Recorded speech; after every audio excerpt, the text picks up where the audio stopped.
Саламатсыздар ма 8 сынып оқушылары, 27 есепті түсіндіретін боламын. Тапсырмасы бөлшекті қысқартыңдар. Оқушылар, мұнда бізде а б минус 3б, екеуінде де б бар.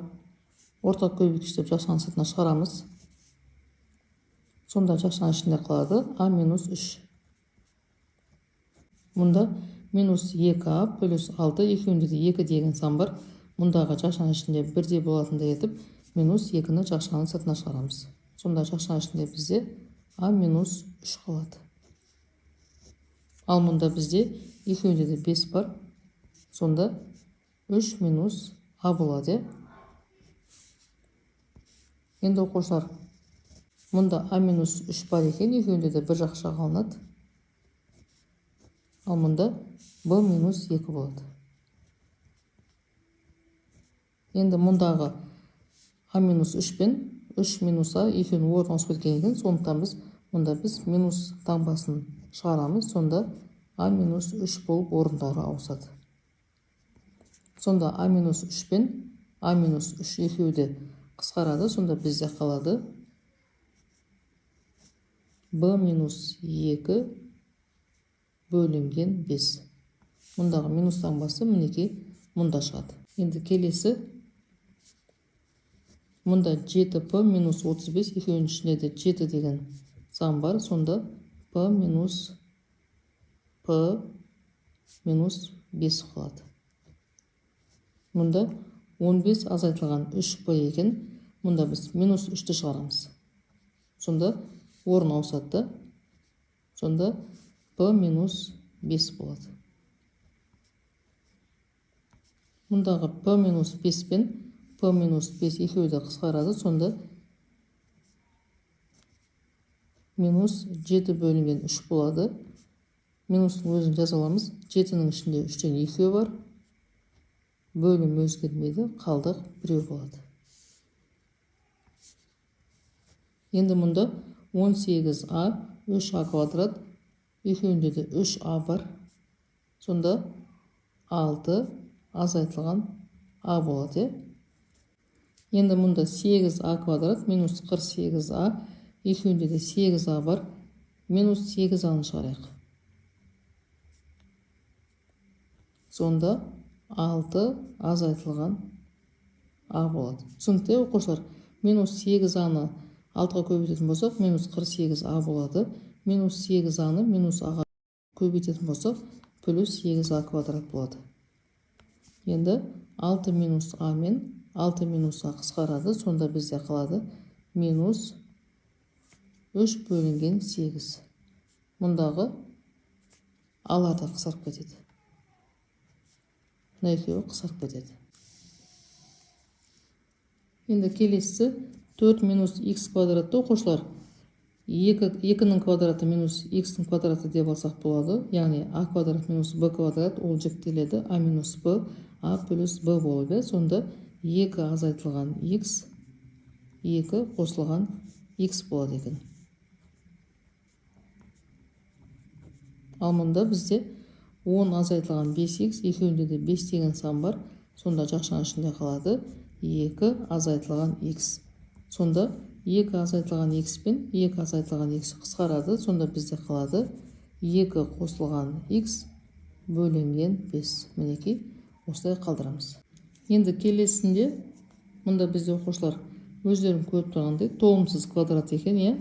А квадрат плюс 3а плюс 9. Мұндағы 27-ні 3-тің кубы деп алсақ болады. Минус а-ның кубы. Енді оқушылар бөлімін формулаға саламыз. Яғни қысқаша көбейту формуласына саламыз. Екі өрнектің кубтарының айырмасы деген формула саламыз. Алымын сойып жазамыз.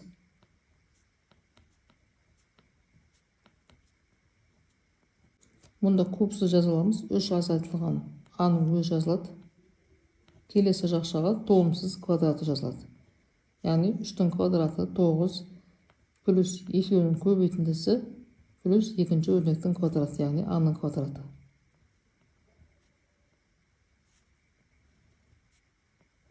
Оқушылар мінеке а квадрат қосылған 3а қосылған 9, 9 қосылған 3а қосылған а квадрат орны өзгергені болмаса барлығы бірде, сонда мынау өрнек бізде толығымен мынау жақшаның ішіндегі өрнекпен толығымен қысқарады. Сонда бізде қалады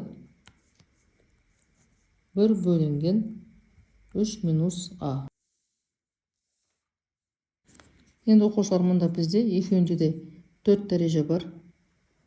X-тің 4 дәрежесі жақшаның сыртына шығады. Сонда бізде жақшаның ішінде қалады x-тің квадраты қосылған 1. Мұнда бізде екеуінде де x квадрат бар.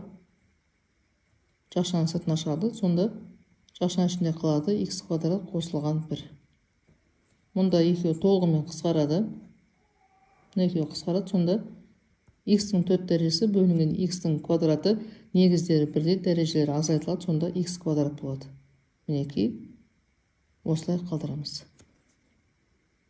Оқушылар, мұнда бізде екеуінде де x-тің 6 дәрежесі бар. Жақшаның сыртына шығады. Сонда бізде жақшаның ішінде қалады 1 азайтылған x квадрат. Мұнда x-тің 4 дәрежесі минус x квадрат. Екеуінде де x квадрат бар. Мұндағы мінекей жақшаның ішімен сәйкес болу үшін минус x квадратты жақшаның сыртына шығарамыз. Сонда 1 азайтылған x квадрат болады. Мінекей мына екеуі толығымен қысқарады. Сонда x-тің 6 дәрежесі, мұнда бізде минус x-тің квадраты, негіздері бірдей, дәрежелері азайтылады. Сонда минус x-тің 4 дәрежесі болады.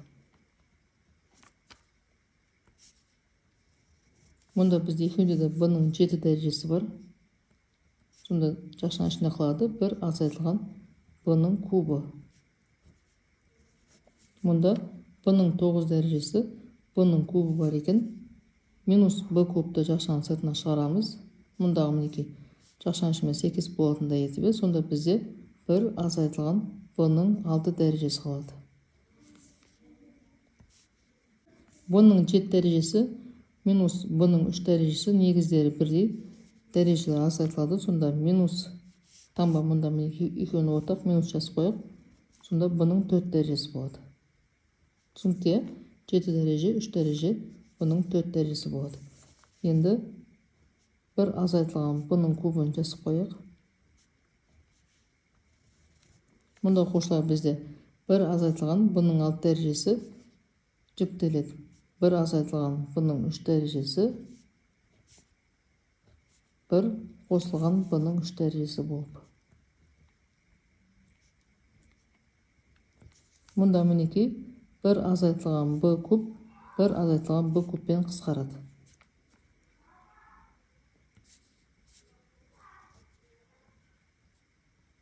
Сонда бізде қалады b-ның 4 дәрежесі бөлінген 1 қосылған b куб.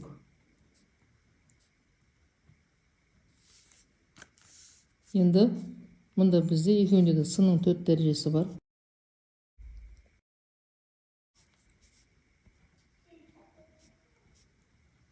с квадрат минус 1 болады. Мұнда с куб қосылған с квадрат, екеуінде де с квадрат бар. Сонда с қосылған 1 қалады. Мұнда с-ның 4 дәрежесі с квадрат, екеуі азайтылады. Сонда с-ның квадраты болады. Мұнда с квадрат минус 1-дің квадраты деп алсақ болады. Ол жүктеледі а минус б, а плюс б болып, яғни с минус 1, с плюс 1 болады. Оқушылар, мұндағы с плюс 1 мен толық с плюс 1 қысқарады. Сонда бізде қалады с квадрат, с азайтылған 1. Оқушылар, берілген есептер түсінікті болса, каналға жазылып, лайк басып, жеке өздерінің пікірлерінде қалдыруды ұмытпаңдар. Сау болыңдар.